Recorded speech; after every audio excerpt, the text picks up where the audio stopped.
Welcome to Tech Leveler, I'm Lee, and in this quick video I'm going to show you how to set different options for the left key button here on the Nokia 105. So let's press the left key button to go to, and you want to come all the way down to left key here. You want to select it. And now you can select options. And here you have a big list of all the different things that you can add to the left key. So you could add the inbox, for instance. Now once you've added all the extra things or taken them away, like you can take the flashlight away,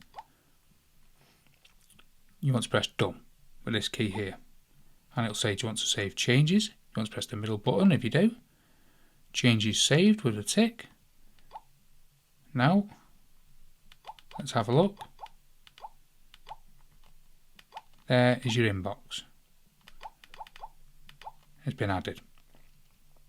Now if you wanted to move the inbox up, you can come back to the left key. Now you can select organize, and then you can come to the inbox here. You can move it up, down, move it to the top, or move it to the bottom. So let's move it up, and let's say we want it above the calculator. You move it again, move it up. Now inbox is above the calculator. Now you can come back. You want to save changes, you press yes. Now when we come out, the inbox should be above the calculator. There you go, inbox is at the very top. Now if you ever want to remove it, you go to the left key options, select options, and you come down to the inbox, unmark it, press done, press the middle button to save the changes, and that inbox will be removed from the left key options.